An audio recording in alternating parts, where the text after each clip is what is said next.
It's a conversation. I mean, we're having. Are you not having fun? Exactly. Me, I'm having fun talking. Exactly. It's a conversation. Yeah. It's a conversation that young people needs to be having, and we're just having ours. It's we us talking about the things that we want to see. Exactly. We want our lives to be better. We want a system where we don't need to go to anybody to file any document. We can basically sit in our homes and send a document through a smart contract, and it will get verified and returned. I mean, that was actually something I saw where someone was trying to initiate an idea, and it was like, okay, if there are CBDCs right existing, and how can you integrate CBDCs into things like the current existing blockchain infrastructures, things like DeFi, things like the NFT marketplaces and all that. And it was like, oh, smart contracts actually solves the problem, because smart contracts is built to integrate blockchains across several platforms. So you already establishing something on the blockchain, it simply means you can establish a smart contract to, perform a whole lot of other things, interrelations with other blockchains, So it's a beautiful industry that we're currently in, and it's a beautiful ecosystem we're trying to create at the same time. Whenever we pick up a topic, I like to find the action word. Okay. And the action word in this conversation is CBDC. Okay. Right? So now, Zik mentioned something about community-based economy. Okay. So I'm asking, I wish the guys behind the INAIRA could interact with us for this question. Okay. How does the CBDC, the INAIRA, how does it enable community-based growth? If that is well understood, like how can INAIRA enable closure? Can INAIRA bring Nigerians together? Are there things that INAIRA can provide to bring Nigerians together? I mean, even in places of market, is the infrastructure of the INAIRA programmed to help in the marketplaces? Because like they say on their website that it enables trade. It's basically for trade and transactions. What are the utilities that are fixed within the trade arm of the INAIRA that can enable closure, that can enable growth in SMEs? That's one of the questions. And another question that I have here is securitization using blockchain-based CBDC. Okay. Is the INAIRA, can the guys who created the INAIRA, or the powers behind the INAIRA, okay, is the INAIRA a tool that can be, is the INAIRA built to be a tool, or can the INAIRA take on the role of providing security or security-based intelligence, or security intelligence? I have another question. Identification using smart contracts within the CBDCs. Okay. Are there any smart contracts that would help improve identification? Because have you ever tried? You see, I feel in most international monetary system, they are biased towards Africans. The minute you try to interact with some of this, you begin to see that the system was built to profile you. You understand? So I'm asking this because that's international. I don't care. This is Nigeria. This is my country. Is the INAIRA, the identification system in the INAIRA, is it standard enough? Can I know that whatever information that I provide to within the INAIRA space, can I use that same authentication anywhere else and still get access to the information I need? Okay. For instance, if the name is attached, is attached to the CBDC, is the name respected across all platforms? Is the name respected when I go to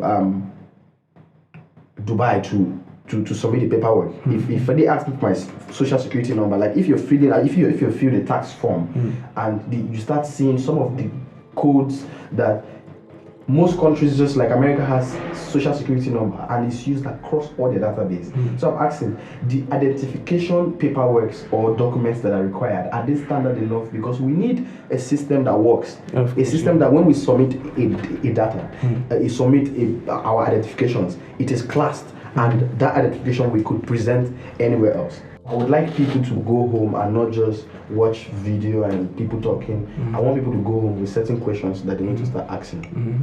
You understand? And I have another question.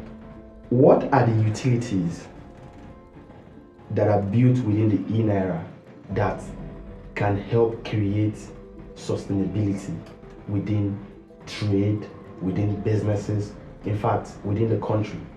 Because this is a monetary tool. It is rolled out by the central bank.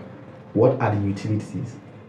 Certain things are said on the website, but when you try to interact with the platform, you see that there's really nothing there for somebody who is tech savvy or somebody who needs to access certain things within the e-Naira platform. So I'm asking, certain utilities should be put in.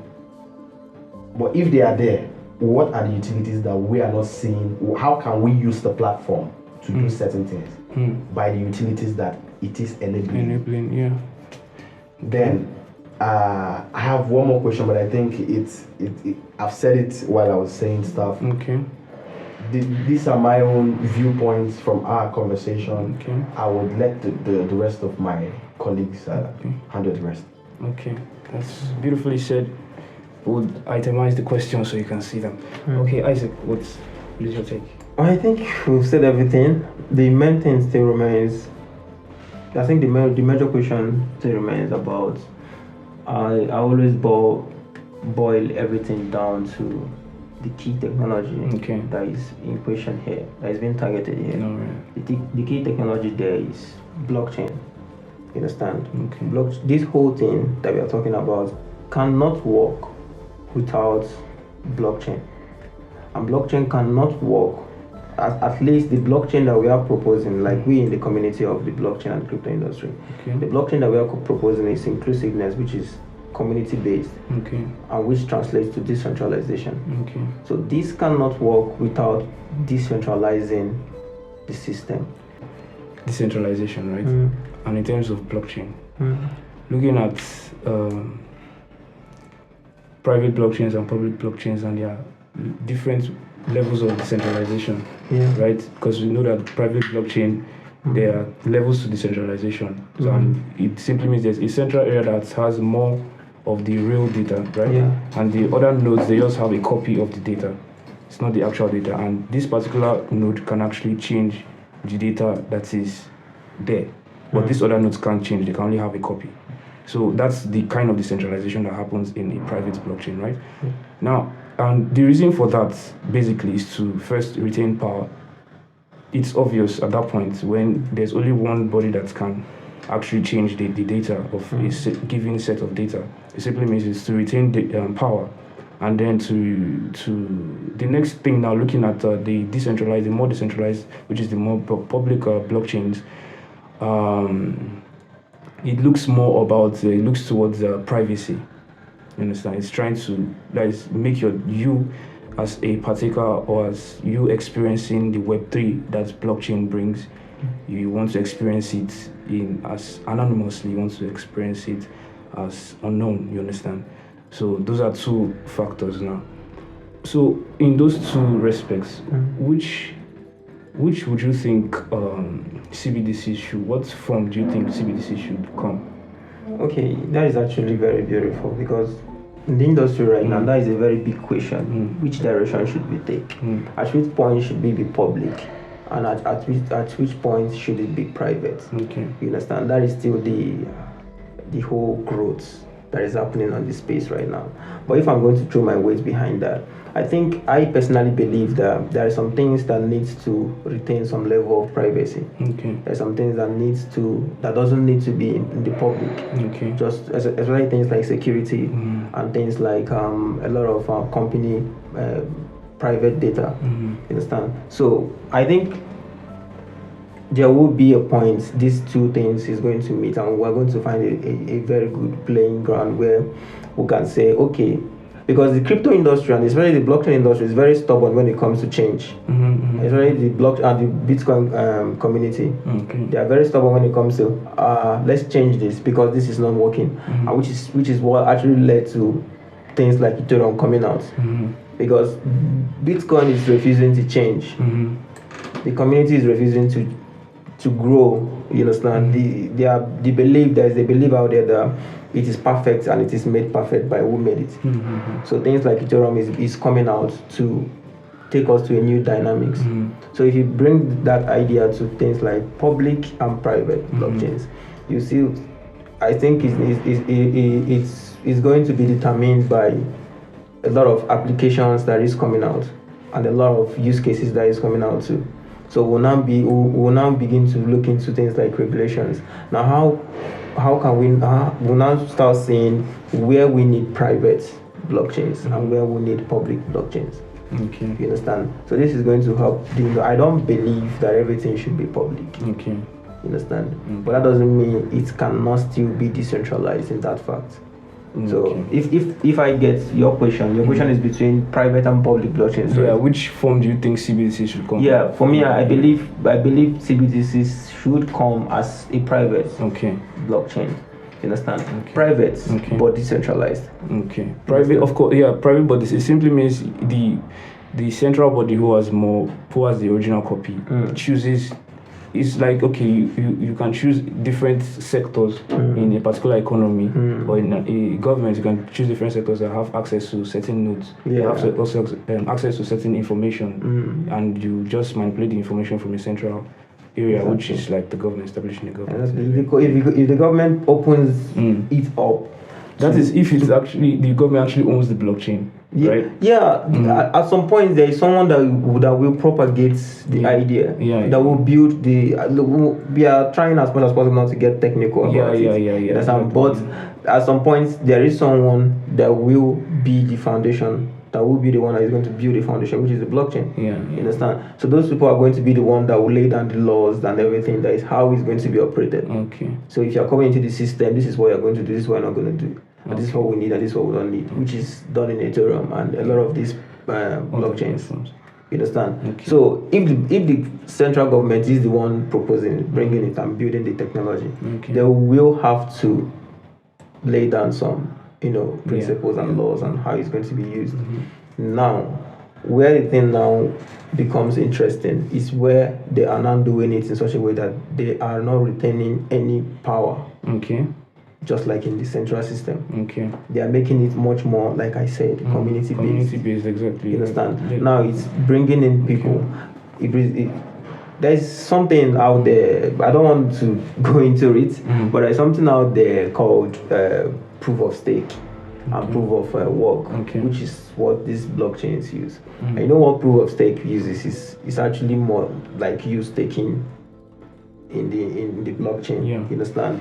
So I want to use the idea. You know that these are people bringing in their money. You understand? To make sure that the blockchain works. You understand me? So if you translate that particular idea to now things like CBDCs, you see you can bring in big players that will come into the system to decentralize the system. It doesn't matter what they will bring in. They can bring in trades. They can bring in a lot of things, but they will have stake in the industry that will prevent centralization. That's actually really great. Map, do you have anything to say? I have a lot to say. Wow. But you said the conversation seems to be getting much more interesting towards the end. You said we should end. So if I start talking, don't stop. I just hope for me, I wouldn't say I expect 1 million people to see this video. I just expect one guy, just one person to really try to understand what we're talking about, or just try to ask the questions that we're asking to yourself and see a way that you can prove me wrong. If some of the questions I am asking, they are not valid questions. They are not questions that we need. Because I feel that as a young citizen of the world, Yep. I am here because the older guys, they made some of the thinking, they did some of the stuff for us to be here. And as far as the future continues, it's not about your educational background or anything. You should be able to think. If I am trying to think with my mind to be able to see that we have a better future. And whether the future comes offline or online, we just want to be able to ask the right questions so that we build a functional system, a system that is inclusive. For one, I feel the technologies we have, we shouldn't have a single child on the street hawking or begging. You see, people talk about technologies and all these things, and it looks far-fetched. How can we bring blockchain to the common man? How can we bring blockchain to the common man? Our schools, are we supposed to be here where we are in our educational system, where everything is another person's thoughts process from him without fact checking? A professor could write a full course, and the course could be teachable. You understand? What a professor wrote this year, it could be improved upon, like how projects are being improved upon.